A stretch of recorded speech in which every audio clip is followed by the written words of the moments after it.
Hello friends, we'll start with a new fresh topic today, and that is India's Look East policy. Now, before we get into India's Look East policy, which is a very important topic, and after discussing this broad contour of the Look East policy, we'll see India's relationship with a few groupings under the whole idea of Look East policy, basically two major important groupings, PIMSTIC and ASEAN group of countries. And apart from that, it is in this broad idea and this broad policy framework of Look East policy, we'll later discuss India's relationships with two more important countries in Indo-Pacific region. And it is in this broad context of the Look East policy that we'll discuss India's relationship with another important region and two more important countries, basically in the Indo-Pacific region, and they are the countries of Japan and South Korea. So it is in this direction, broadly through this policy, we'll be on, if you see on the world map, we'll be looking and focusing especially on countries east of India, or countries which are geographically located east of India relative to India's position. And so this would be the focus with which we'll look into the Look East policy as such. As we go on and understand the Look East policy, we need to first of all understand that one of the biggest important focus, or the main central focus of the Look East policy, is India's relations with the ASEAN group of countries. Now, the full form of ASEAN is Association of Southeast Asian Nations. And so what exactly the composition of ASEAN, we'll see in just some time. In the meanwhile, before we get into the whole details of the Look East policy, the first thing that we need to see is that India's Look East policy is about looking east, or looking towards its East Asian neighbors and Southeast Asian neighbors. It is from looking towards its Southeast Asian neighbors, it is now about engaging its Southeast Asian and Indo-Pacific neighbors, and in ensuring that we engage our Southeast Asian neighbors through the Northeast territory of India. So engaging Southeast through, or by engaging, we'll repeat again, or engaging Southeast Asia and Indo-Pacific region through the Northeast territory, or through the Northeast region of India. So this may seem a bit too much of abstract to you at this point of time, but as we move forward in the lecture, it is on these broad themes that things will get more clearer, and you'll get a more fair idea of what India's Look East policy is all about. Now, first question that arises is, what is India's Look East policy? And why was it launched? And in what situations was it launched? In which conditions and under which circumstances was India's Look East policy launched? What were the intentions with which India's Look East policy was actually launched? And what are the main central pillars of India's Look East policy? To answer these questions, before we move on, the central focus of India's Look East policy, as we just discussed, is the ASEAN group of countries. And so first we need to know what is this grouping that's called ASEAN. Now, ASEAN is Association of Southeast Asian Nations. And the term Southeast Asian nations would basically, or the ASEAN group of countries basically includes 10 countries, or it is a grouping, or it is a regional grouping of 10 countries, and with countries such as Myanmar, Thailand, Cambodia, Vietnam, Laos. At the same point of time, these are the countries, and this is exactly Myanmar, Thailand, Cambodia, Laos, Vietnam. These are countries just adjacent to Northeast India. And that is why one of the central engaging themes of the Look East policy today is to engage Southeast Asian countries by looking through India's Northeast. India should engage with these countries and establish relationships with these countries by looking through its Northeast territory. At the same point of time, there are other more economically strong nations in the ASEAN group of countries, and they are Malaysia, Singapore, Indonesia, Brunei, Philippines. So it is in this context we need to know that Indonesia is a scattered group of nations. Indonesia is a scattered group of nations which is composed of a large number of islands. Singapore is a small nation just at the tip of Malaysia. Malaysia is represented by this pink island and this pink island. Brunei again is a very small nation which shares its boundary in 3 sides with Malaysia. Then we have another island group of nations, that's Philippines. Then obviously we have other nations that we just started with, that is Vietnam, Cambodia, Thailand, Myanmar. This is Myanmar and this is Thailand, Laos and Cambodia. So Laos, Cambodia, Vietnam, they're basically a bit economically weaker states than the other ASEAN states, and Myanmar also. Myanmar, Laos, Cambodia, Vietnam, these 4 are actually economically more weaker than the other ASEAN group of countries. The other ASEAN group of countries are much more economically developed than these 4 members of the ASEAN group of countries. At the same point of time, before we get into wider detail, we need to know that Philippines shares strong relations, historical relationships with United States. At the same point of time, another important relation that we need to be aware of is this strait or this passage, which is called as the Malacca Strait. Malacca Strait is the strait through which a large amount of trade happens between one of the largest Asian powers, and that is China. Roughly, China is located is the other neighbor of Myanmar, Laos, Cambodia, Vietnam, etc. Of these ASEAN countries. It shares territorial borders with these ASEAN group of countries. So a large amount of trade of China happens with the rest of the world through this passage, through these passages. A large amount of trade of China happens with other countries, and through these passages, China not only trades with other countries, including India, including European countries, etc., but also a large amount of energy or a large amount of oil that it imports comes through this Malacca Strait from the Gulf countries. So for China's trade security and China's economic security, the Malacca Strait is very important. It's a very important trade route which passes between Malaysia and Indonesia. At the same point of time, what we also need to know, that we'll see in greater detail later, is the South China and the East China Sea dispute. Somewhere here is Japan. Somewhere here is Japan, with which China has a dispute in the East China Sea. And there are contesting territorial claims in the South China Sea too, between the ASEAN group of countries and China, while China has other naval territorial or oceanic territorial disputes with Japan and in the East China Sea.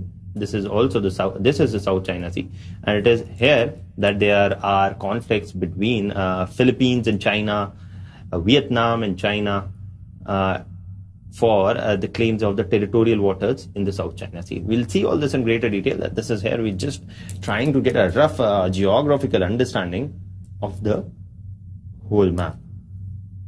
Or if we just clear this up, we'll see is, if we clear this up and see just 2 more things, that again, there's the East China Sea where Japan has some territorial disputes over to what extent it should have control over waters and over a few islands in the East China Sea, while China has disputes over territorial claims in the South China Sea. This is the South China Sea. So we'll discuss all these issues in greater detail, but the whole idea at this point of time was to give you some broad understanding of the geographical distribution of countries in Southeast Asia and the kind of importance of certain trade routes, the kind of certain important disputes in this region. Now, moving on, we'll be back to the first question that we have to answer and understand is what is actually India's Look East policy and why was it launched and under what conditions was it launched. So, India's Look East policy was basically launched in 1991 under the then Prime Minister Narasimha Rao and the Finance Minister at that point of time, almost 2 decades ago, Dr. Manmohan Singh, who stands to be the Prime Minister as of now, before we go into the next elections. And it is at this point of time India embarked upon the Look East policy. And what was the look east policy? The look east policy was the policy that India was supposed to follow in its foreign policy relations, and where India was supposed to give greater attention and focus to the Southeast Asian group of countries. And broadly, the focus and the first important focus of the look east policy was to increase India's engagement, bilateral level engagement with the ASEAN group of countries. And so this is what was what we meant by look east policy, broadly. So the first focus of this policy was the fast-growing economies of the Southeast Asian Association of Southeast Asian Nations, or the ASEAN group of countries. All ASEAN group of countries, except the smaller four that we had discussed initially: Cambodia, Laos, Vietnam, and Myanmar. The rest of the 6 South ASEAN group of countries are actually economically more developed, and almost the per capita level of income is as high as maybe some of the developed group of nations. So these are big, these are economically well prosperous countries, and by engaging in economic relationships with them, India was eyeing to make more gains in trade, in bilateral trade, and in financial relations. And to that extent, the first focus of our ASEAN or of our look east policy was to engage with the economically prosperous ASEAN group of countries. And it is the members countries, particularly Malaysia, Singapore, Thailand, Indonesia, and Burma. Burma at that point of time was the name for Myanmar. Also, we can say Myanmar also. And so it is here that we need to understand that this is a geographical focus of the look east policy. Now, why actually was suddenly India trying to focus upon and was more active and more interested in establishing economic and bilateral trade relations with the ASEAN group of countries? What suddenly changed? Till now, this whole group of nations and this whole area never figured actually in the Indian or Indian foreign policy arena. For the first 40 years, there was actually absolutely not much engagement that India had with these group of countries, except with, say, Indonesia, where during the 1950s, India had some sort of engagement, especially while laying the foundation of the NAM movement or the non-alignment movement. But overall, India's relationship with these countries for the first 40 years had been neither very strong, neither or rather, I must say, India's engagement with these countries in the first 40 years after independence was that of indifference. Or we were actually not, we never had really hostile relationships with these group of countries, or never we had very strong relationships with these group of countries. With Vietnam, we did take certain moral positions in the Vietnam War, but these are they were issues of smaller relevance. Overall, we did not have a very important focus upon this region during the first 40 years after independence with respect to Indian foreign policy. And the reasons for this are the same reasons. If we understand the reasons why, if you want to understand in greater detail why India was looking east, we need to first of all focus on the year 1990 and 1991. It is at this point of time in 1991 primarily that India went on and launched the look east policy. There are two certain specific and important broad reasons which compelled India and also gave India an opportunity to look towards its Southeast Asian neighbors. The first was the collapse of the Soviet Union. 1991 was marked by the disintegration of the Soviet Union, and over a period of time, as we had broadly discussed in the purview of Indian foreign policy, that broadly India, by even following the non-alignment policy, had historically more tilted towards towards Soviet Union.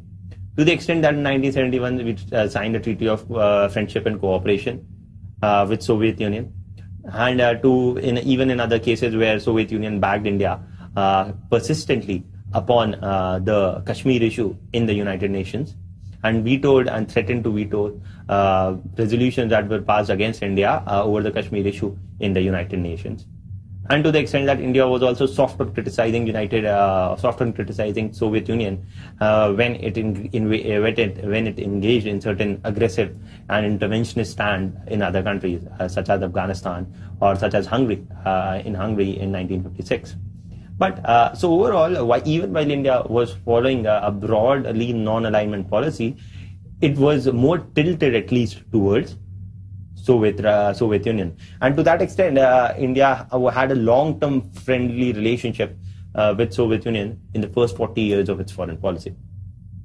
The disintegration of the Soviet Union was marked by increasing discomfort in the Indian foreign policy arena, and this was a year when India actually felt internationally isolated in the foreign policy framework, because of the fact that not only was one of India's longest standing ally, that is the Soviet Union, actually disintegrated, it also meant that the world became from a bipolar, from an arena where there were two major superpowers to only one superpower. That is, from being a framework where there were two poles, one the United States and the other Soviet Union. It went on to acquire a dimension where there was only one pole, and that was the United States. So the disintegration of the Soviet Union, which was a long-standing ally of India, the changing nature of international relations, where the world became from a bipolar state, converted from a bipolar state to a unipolar state, where the only dominant superpower of the world at that point of time, especially in 1991, was the United States. And this left India increasingly uncomfortable in the foreign policy domain, because one of the strongest allies of India was no longer there. At the same point of time, and thus there was discomfort. At the same point of time, there were other important events that were happening with respect to the foreign policy, and that was the invasion of Kuwait by Iraq, and the Gulf War that happened after it. At the same point of time, the Gulf War meant that there was a spike in oil prices. Because of the fact there was increasing instability in the West Asian region, from where India imported its majority of oil, and because of the fact that Iraq under Saddam Hussein had invaded Kuwait, and then this was followed by a retaliation from United States, and there was a war-like situation, regional war-like situation in West Asia, which increased the oil prices, and India to a large extent is dependent upon its oil and energy needs from import from these countries. The spike in the oil prices meant that Indian economy came under increasing stress. At the same point of time, a large number of imports that India did from Soviet Union happened under a rupee-ruble agreement. Now, what the rupee-ruble agreement was, India could import from Soviet Union valuable commodities, high-end technology products, etc., by paying back in rupee only, and India did not need to pay back in dollars.